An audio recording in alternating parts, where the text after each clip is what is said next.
Friends, आज है आपका 11 मई को आपका थर्ड शिफ्ट का आपका एसएससी एमटीएस का जो एग्ज़ाम था आपका समाप्त हो गया है। तो आपको बता दें 11 मई के थर्ड शिफ्ट में पूछे गए 25 जीके जिसके प्रश्न से अधिकतम रियल प्रश्न मिल गए हैं। तो उन सभी प्रश्नों को आपको देखेंगे, वो भी विथ एक्स्ट्रा फैक्ट के साथ। ठीक है, तो चलिए वीडियो को शुरू करते हैं बिना किसी देरी के। और इससे पहले अगर चैनल पर नए हैं, चैनल को सब्सक्राइब जरूर कर दीजिएगा। अभी हाल ही में हमारा 500 सब्सक्राइबर होने वाला है, तो जितना जल्दी आप लोग करा देते हैं तो आप लोग के लिए ही बहुत अच्छा होगा, हमारा मोटिवेशन और होगा, और आपको समय पर एनालिसिस सटीक क्वेश्चन के साथ आपको उपलब्ध करवाएंगे। ठीक है, तो देखिए आज का जो हमारा पहला प्रश्न है, और पीडीएफ दोस्तों बहुत सारे स्टूडेंट का क्या रहता है, पीडीएफ कहाँ पर मिलता है। तो पीडीएफ दोस्तों आपको बता दें टेलीग्राम चैनल पे मिलता है। टेलीग्राम चैनल का लिंक कहाँ मिलेगा, तो लिंक दोस्तों आपका ये डिस्क्रिप्शन में मिलेगा। ठीक है, तो सभी लोग जाकर वहाँ से ज्वाइन हो जाइएगा। वहाँ पर आपका 400 से 500 लोग आपका ज्वाइन हो चुके हैं। उनको डेली बेसिस पर आपका जो पीडीएफ है दिया जाता है, तो आप लोगों को भी मिलेगा। तो जाकर लिंक डाउनलोड कर लीजिएगा, लिंक डिस्क्रिप्शन में दिया गया है। ठीक है, बाकी कोई भी परेशानी होता है तो वीडियो को कमेंट में आप ज़रूर लिखिएगा, आपकी परेशानी को हल करने का पूरा प्रयास किया जाएगा। हमारा जो आज का पहला प्रश्न है, who was the last ruler of Pallava dynasty. तो इसका राइट आंसर आपका क्या हो जाएगा, अपराजित वर्मन। ठीक है, Aparajita Varman was the last ruler of the Pallava dynasty, आपका राइट आंसर हो जाएगा। He defeated and killed Varaguna Varman द्वितीय के द्वारा ये आपका डिफीटेड हुआ था, उसे किल किया गया था, मार दिया गया था। इसके अलावा the Pallava dynasty was founded by who, तो ये आपका सिन्हा विष्णु के द्वारा, सिंह विष्णु इनका नाम है मूल रूप से, तो सिंह विष्णु के द्वारा आपका पल्लव डेंसिटी का आपका स्थापना हुआ था। ठीक है, अगला क्वेश्चन है कि which of the following continents is called the dedicated to science continent. ठीक है, तो इसका राइट आंसर है आपका अंटार्कटिका, इसका राइट आंसर हो जाएगा the continent of Antarctica is called continent dedicated to science. Various country have establish centre to know the structure of the continent of Antarctica. ठीक है, इसके अलावा इंडिया भी यहाँ पर इस्टेब्लिश किया है अपना सेंटर दक्षिण गंगोत्री के नाम से। किस लिए किया है, तो आपका इसका स्टडी करने के लिए, स्ट्रक्चर के बारे में, क्लाइमेट के बारे में, और इसी सब के स्टडी के लिए दोस्तों आपको इंडिया है जो कि आपका दक्षिण गंगोत्री को आपका नाम से आपका सेंटर इस्टेब्लिश्ड किया है। ठीक है, अंटार्कटिका जो है आपका कंट्री नहीं है, बल्कि एक आपका वाइट कॉन्टिनेंट है, यानी कि श्वेत महाद्वीप है। ठीक है, अगला क्वेश्चन है कि who is the CEO of NITI Aayog इन जून 2022। ठीक है, तो जून 2022 में जो नीति आयोग के सीईओ थे वो आपके परमेश्वरन अय्यर थे। ठीक है, परमेश्वरन अय्यर आपका राइट आंसर हो जाएंगे। लेकिन वर्तमान में जब सीईओ की बात करेंगे हम लोग, तो वर्तमान के जो सीईओ हैं वो आपके मिस्टर वीवीआर सुब्रमण्यम है। ठीक है, जून 2022 में आपका ये थे, लेकिन वर्तमान में कौन है, तो आपके वीवीआर सुब्रमण्यम है। ठीक है, इसके अलावा बात कर लेते हैं नीति आयोग के बारे में। तो नीति आयोग का जो स्थापना है वो दोस्तों आपका 1 जनवरी 2015 को हुआ था प्लानिंग कमीशन के पैलेस पे। ठीक है, इसके अलावा इसके जो आपके चेयरमैन होते हैं, यानी कि अध्यक्ष होते हैं, वो दोस्तों आपका ऑनरेबल प्राइम मिनिस्टर होते हैं। जो आपके इंडिया के ऑनरेबल प्राइम मिनिस्टर होंगे वही दोस्तों आपका नीति आयोग के पदेन आपके अध्यक्ष होंगे। ठीक है, इसके अलावा वर्तमान में बात करें वाइस प्रेसिडेंट का, तो डॉक्टर सुमन केवेरी आपके यहाँ के वाइस प्रेसिडेंट है वर्तमान में। इसके अलावा अगला जो क्वेश्चन है, which title was obtained by Chandragupta. ठीक है, चंद्रगुप्ता प्रथम। ठीक है, चंद्रगुप्त प्रथम का आपका टाइटल पूछा गया था। तो ये दोस्तों आपका सेकेंड के शिफ्ट के वीडियो में हमने चंद्रगुप्त प्रथम के बारे में आपको बताया था कि इन्होंने आपका महाधिराज, ठीक है, महाधिराज की जो उपाधि है वो धारण किया था। ठीक है, चंद्रगुप्त प्रथम was the first ruler of Gupta dynasty. इसके अलावा to assume the title of Mahadhiraja. ठीक है, इसके अलावा बात करेंगे तो Ghatotkacha Chandragupta was the son of the Gupta king Ghatotkacha and grandson of the India dynasty founder Gupta, ठीक है। इसके अलावा वो तो फिल्म refer as the Maharaja in the Ahmedabad pillar inscription, ठीक है। इसके अलावा गुप्ता डेंसिटी के फाउंडर की बात करेंगे तो the founder of the Gupta density was Shri Gupta, ठीक है। कौन है तो श्री गुप्ता हैं। इसके अलावा द फेमस चाइनीज़ पिलग्राम आपके फायान हैं जो कि आपके विजिट किए थे गुप्त वंश के शासनकाल में ही, लेकिन राजा का नाम पूछ दिया जाएगा तो ये आपका चंद्रगुप्त द्वितीय हो जाएगा, ठीक है। अगला क्वेश्चन जो देखिए पूछा गया था कि which is the oldest joint stock bank of India, ठीक है। तो इसका जो राइट आंसर है आपका इलाहाबाद बैंक हो जाएगा, या इलाहाबाद बैंक इसका राइट आंसर हो जाएगा। Allahabad bank is the oldest joint stock bank established in year 1865, ठीक है। ऑप्शन में आपका bank of Hindustan, state bank of India इस प्रकार करके दिया गया था, लेकिन इलाहाबाद बैंक आपका इसका राइट आंसर हो जाना है।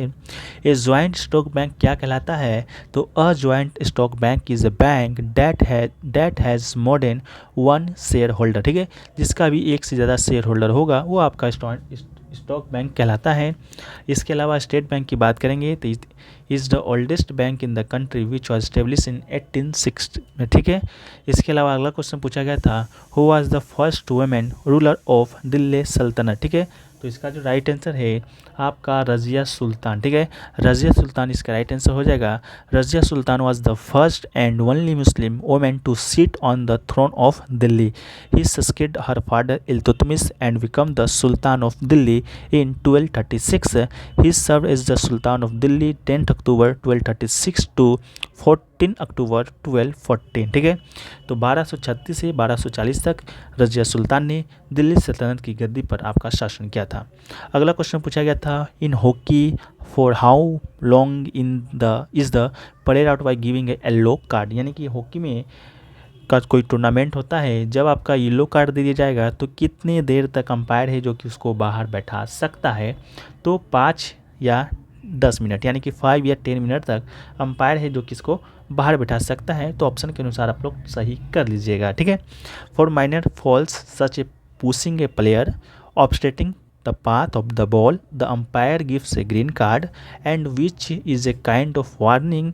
Yellow card is given after 3 green cards. In the umpire can suspend the player from the game of 5 or 10 minutes, ठीक है। नेक्स्ट क्वेश्चन पूछा गया था when will Chandrayaan 3 will launched, ठीक है। तो इसका जो राइट आंसर है आपका जून 2023 आपका राइट आंसर हो जाएगा। India is planning to launch the Chandrayaan 3 mission to the moon in June 2023। Expected date ही पूछा गया था, अनुमानित तिथि ही, तो इसका राइट आंसर आपका जून 2023 राइट आंसर हो जाएगा, ठीक है। This vehicle will fly with a landing module and robotic rover to know about the lunar surface. India first hit the moon in 2008 with Chandrayaan 1, ठीक है। चंद्रयान 1 कब लॉन्च हुआ था तो आपका 2008 में हुआ था। इसके अलावा आपका रसिया का एक लूना मिशन है, लूना 25 मिशन, जो कि ये भी आपका जुलाई 2023 में, यानी कि जुलाई 2023 में ही लॉन्च होने वाला है। तो नेक्स्ट में ये भी पूछा जा सकता है लूना 25 मिशन किस देश का है, तो आपका रशिया राइट आंसर हो जाएगा। अगला है where was the Commonwealth games held in 2022। तो राइट आंसर आपका क्या हो जाएगा, राइट आंसर दोस्तों आपका क्या हो जाएगा, तो ये आपका बर्मिंघम, ठीक है। बर्मिंघम राइट आंसर हो जाएगा। India wins a total 461 medal at Birmingham 2022। इसके अलावा Mirabai Chanu was the first Indian to win gold in CWG 22, ठीक है। मीराबाई चानू फर्स्ट इंडियन थी जो कि कॉमनवेल्थ गेम्स में आपका स्वर्ण पदक जीती थी, ठीक है। बात कर लेते हैं 2022 कॉमनवेल्थ गेम्स का। तो हेल्ड कब से कब तक हुआ था, 28 जुलाई से 8 अगस्त के बीच हेल्ड हुआ था बर्मिंघम में, इंग्लैंड में। India finished 4th in the medal tally in the event with 61 medals including 22 gold, 16 silver and 23 bronze, ठीक है। नेक्स्ट क्वेश्चन पूछा गया था what is the other name of thanks giving festival in Goa, ठीक है। तो इसका जो राइट आंसर है आपका सुकोट इसका राइट आंसर हो जाएगा। The festival of thanksgiving is known as Sukkot in the Hebrew, ठीक है। The first 10 days of the Jewish new year are spent in inner cleansing where devotees seek divine forgiveness for mistakes committed in the past and the spiritual strength to face challenge in the day ahead, ठीक है। Next question पूछा गया in which part are the fundamental rights. ठीक है, तो इसका जो right answer है आर्टिकल, पार्ट पूछा गया था फ्रेंड्स, तो पार्ट आपका आर्टिकल पार्ट आपका पार्ट 3 हो जाएगा। ठीक है, पार्ट 3 में आपका क्या है, तो फंडामेंटल राइट्स है जो कि हमारे भारतीय संविधान में दिया गया है। आर्टिकल की बात करेंगे तब आपका आर्टिकल 12 से 35 आपका आर्टिकल हो जाएगा। ठीक है, इसके अलावा भाग तो आपका 3 ही है। इसके अलावा बात कर लेते हैं दोस्तों, फंडामेंटल राइट्स होता है, एक आपका होता है फंडामेंटल ड्यूटी। ठीक है, फंडामेंटल राइट्स और फंडामेंटल ड्यूटीज़ में बहुत सारे स्टूडेंट आपका कंफ्यूज रहते हैं, तो कंफ्यूज को दूर करने का हम भी प्रयास करेंगे। ठीक है, तो देखिए फंडामेंटल राइट्स की बात करेंगे तो भाग कौन सा है, तो भाग 3 में है।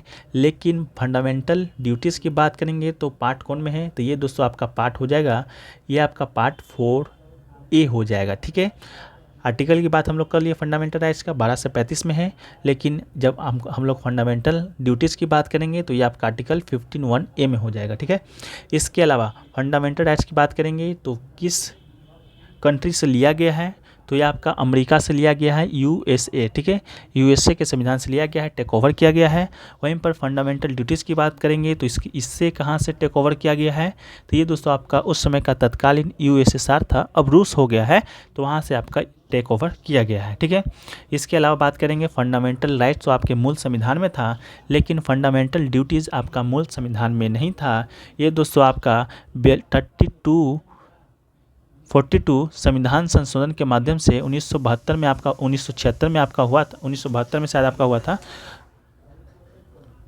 फिर एक बार कंफर्म हो लेते हैं, 42वां संविधान संशोधन 1976 के माध्यम से फंडामेंटल ड्यूटीज़ को हमारे भारतीय संविधान में जोड़ा गया था। ठीक है, इसके अलावा बात कर लेते हैं फंडामेंटल ड्यूटीज़ का, तो हम लोग फंडामेंटल ड्यूटीज़ नहीं राइट, तो आपका कितना था, तो आपका वर्तमान में 6 है, लेकिन मूल में आपका कितना था, तो मूल में आपका 7 था जब आपका संविधान बना था।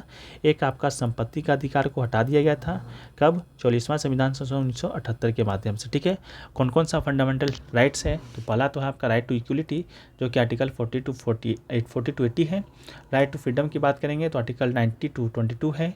राइट अगेंस्ट एक्सप्लेनेशन की बात करेंगे तो आर्टिकल 23 से 24 है। राइट टू रिलीजियस फ्रीडम की बात करेंगे तो 25 से 28 है। राइट टू कल्चर एजुकेशन की बात करेंगे तो 29 से 30 तक में है। राइट टू कॉन्स्टिट्यूशन रिमेडीज की बात करेंगे तो आर्टिकल 32 में है। ठीक है, एक क्वेश्चन पूछा गया कि when was the widow remedies societies established, तो आपका 1815 राइट आंसर हो जाएगा। लेकिन ये क्वेश्चन नहीं पूछा गया था किसके द्वारा किया गया था, तो विष्णु शास्त्री पंडित। ठीक है, विष्णु शास्त्री पंडित के द्वारा आपका फाउंड किया गया था विडो रिमेडीज एसोसिएशन। ठीक है, चलिए तो फ्रेंड्स अभी आपका पूरा क्वेश्चन हो चुका है। वीडियो कैसा लगा, तो वीडियो अच्छा लगा हो तो वीडियो को लाइक कर दीजिएगा, चैनल पे नए हैं चैनल को सब्सक्राइब कर दीजिएगा, और क्या करना है नोटिफिकेशन बेल को दोस्तों ऑल पे क्लिक कर देना है। इस तरह का ऑल का साइन होगा आपका लेफ्ट कॉर्नर में, तो ऑल पे इसको क्लिक कर दीजिएगा। बाकी जो PDF है टेलीग्राम चैनल पे मिल जाएगा, लिंक डिस्क्रिप्शन में दिया गया है। तो चलिए मिलते हैं नेक्स्ट ट्रिप के वीडियो में। जय हिंद, जय भारत।